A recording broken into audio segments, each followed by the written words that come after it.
Bo Jackson Rookie Card, a complete guide to all 19.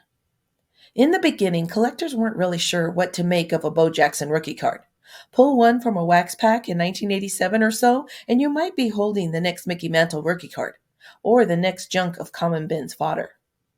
But even for those who weren't convinced of the magic that Bo Jackson brought to the games, there was a certain mystique to the man and his cards. After all, here you have a Heisman Trophy winner who had decided to put his gridiron career on hold to pursue one of his other passions, baseball. The early hobby returns seemed to bolster that decision as Jackson landed on several baseball cards before he even showed up on his first football card. Eventually, of course, Jackson would play both sports back to back throughout the year, achieving at least some level of stardom at the highest levels in each pursuit. Along the way, Bo Jackson rookie cards took on a shine, and collectors of both sports and all across the nation reserving special spots in their cardboard shrines for the phenom. And even after Jackson's NFL career ended at the hands of a devastating hip injury in 1991, he kept plugging away on the diamond for another couple of years before hanging up his spikes for good. By then, his rookie cards, and non rookie cards for that matter, had cemented their place as hobby stars, and they've only grown in popularity in the decade since. Here, then, is a complete rundown of each Bo Jackson rookie card, beginning with his baseball issues and ending around to his gridiron issues. Prices are based on actual selling prices for PSA 9 copies of the cards, which you can track through the various PSA price guidelines. Play ball and hut hut. 1986 Donruss The Rookies, Bo Jackson, number 38. After wheeling out highlights as their first foray into the late season set foray in 1985, Donruss upped the ante in 1986 with the Rookies. And Wally Joyner and his juggernaut first half undoubtedly inspired this set as Donruss raced to beat their competitors to market. Bo was a secondary hit right off the bat. Today, we all know who drives this issue, and it ain't Wally World. Value $25 to $30. 1986 Sportflix Rookies, Bo Jackson, number 40. Sportflix cards are nobody's idea of masterpieces. My apologies if you fall into that nobody realm. But they were pretty cool when they were issued. What with their whiz-bang triple motion technology and foil packs? But Upper Deck was an innovator. Yeah. And thick as Coke bottle glasses cardstock and color photos on card backs. Most of all, they were baseball cards. And most of all, this baseball card was a Bo Jackson rookie card. Value $20 to $30. 1986 Topps Traded Bo Jackson, number 50T. When it debuted, the 1986 Topps Traded set was all about the first Topps Jose Canseco card, with a secondary nod to Wally Joyner. Within a couple of years, the Will Clark and Barry Bonds rookies were also climbing the charts. But all along the way, Bo was the draw too, even if something of a curiosity to start with.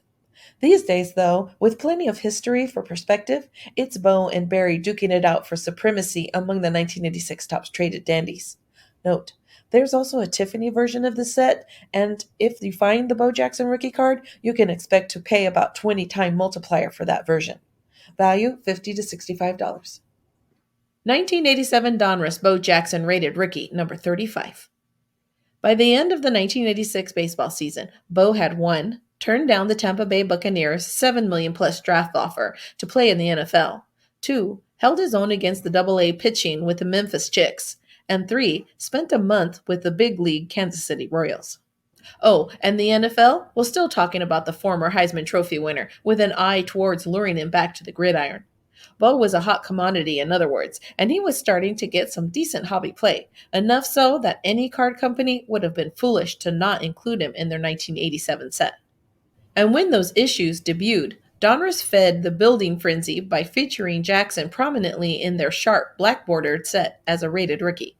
It's a stone cold classic that's become a hobby icon from the era. Value $30 to $40. 1987 Fleer Bo Jackson, number 369. Among Jackson's base rookie cards from 1987, the Fleer version is probably the least flashy and most overlooked of the lot, aside from the Sportflix.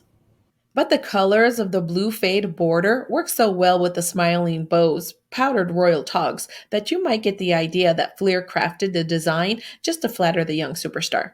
Note, you can expect to pay a price multiplier of about 2 times for the Fleer glossy version of Bo's rookie card. Value $15 to $20.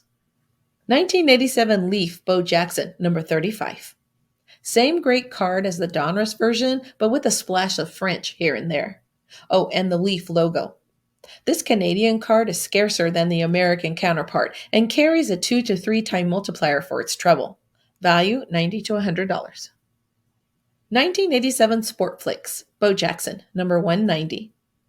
So yes, this is another indecipherable Magic Motion card, but it's still a Bo Jackson card, and his first base Sportflix issue to boot.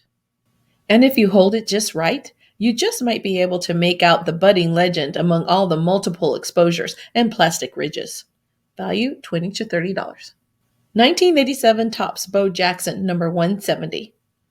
If there's a 1987 Jackson card that's more iconic than the Donruss rated rookie beauty, it's this stunning 1987 Topps Future Stars entry.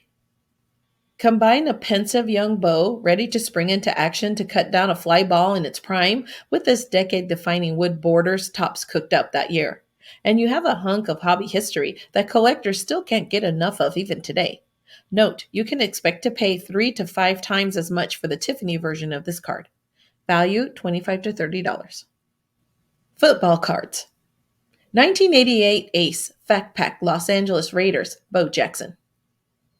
Part of a 9-card set issued at Ace Hardware stores on the West Coast in 1988, this Oddball Jackson rookie is one that you're not likely to see too many times in your collecting life. And if you want to collect the entire set, that also includes Marcus Allen, Mike Haynes, Bo Jackson, Howie Long, Steve Largent, James Lofton, Dave Craig, Brian Bosworth, and Kirk Warner, well, be ready to pay. In terms of pricing for Bo, it's the same story. There is a bit of historical sales info, but you can expect to pay much more if you ever happen to find a top range graded copy. Value $100 to question mark. 1988 Panini Sticker, Bo Jackson Action, number 108. Long before Panini was the only basketball card maker in town, they were pumping out baseball and football stickers for Topps from their Italy headquarters. And then in 1988, Panini split from the hobby giant and went off on their own to make separate sticker products, including a set of NFL stickers. Bully for us collectors, because that meant 2 runs of stickers in 1988, Topps and Panini, and this nifty bow in action on the horizontal dandy. Value $50 to $100. 1988 Panini Sticker, Bo Jackson, number 112. Thank goodness for the Raiders in action shot on Bo's other Panini sticker from 1988, because the Italian purveyor of ephemera whipped out the mugshot/lineup design for the individual player cards. Bo's expression is about as blank as the wall behind him, but hey, it's still a Bo Jackson football rookie card. Value $50 to $100. 1988 Raiders Police, Bo Jackson, number 9. Like other police cards of the era, this 12-card set of the Raiders players was issued by special law enforcement in conjunction with a sponsor, in this case, Texaco. Though oversized and featuring a pretty simple design, the Bo card nonetheless features the budding superstar in a colorful action play against the rival Denver Broncos. Value $30 to $35. 1988 Raiders Smokey Bear Bo Jackson. As a public service type card goes, this 14-card Smokey Bear set of Raiders players is pretty darn stylish. Oversized like similar sets of the era, this one eschews the typical boring design and chunky white borders for sleek black and an ironically fire-colored arson busters emblazoned on the front of the card. And on this particular card, a young Bo cradles the ball, and you can almost see his shoulder twitching into a drop, ready to level some ill-prepared linebacker. Value $60 to $75. 1988 Topps Raiders Team Leader Bo Jackson, All Alone, number 325. If you were going to pick one player to represent the Raiders on their team card in 1988, there was only one possible choice that would fly. Steve Berlion. No, wait, that's not right. Yes, it was Bo Jackson. And Topps got it right, and this snazzy action shot. Value $10 to $15. 1988 Topps Bo Jackson, number 327. Topps loved these helmetless wonder shots in the 1970s and 1980s, and you gotta think it was only partially to give us a good look at the players' faces. After all, up until 1982, Topps didn't have the licensing chops to actually show team logos. The Bo Jackson rookie card, though, that one is the way it is on purpose. Bo looking at either the scoreboard or maybe a visiting Kareem, and the Raiders logo in plain sight underneath. Value $85 to $90. 1988 Topps Box Bottom, Bo Jackson and Mike Ruth. Mike Ruth may have spent just 2 seasons in the NFL, but the Boston College nose tackle had copped the Outland Award in 1985 as the nation's best interior lineman. That was the same season, in case you forgot, that our man Bo nabbed his Heisman Trophy for Auburn. And never one to let the swath of unusable cardboard go to waste, Topps capitalized on this connection by featuring the pair in a combo box on the bottom of some of their wax boxes in 1988. The Bo Ruth duo was part of a 16 card series of similar matchups issued in panels of 4 cards on each box. Even though there was quite a bit of 1988 Topps football produced, this is yet another card that you don't find in the open market very often, and particularly not in PSA 10 condition. You can make a swag at pricing based on historical sales, but expect to pay a bunch more if you ever do run into a top of the line slapped copy. Value $1,000 to question mark. 1988 Topps Stickers, Bo Jackson, number 262.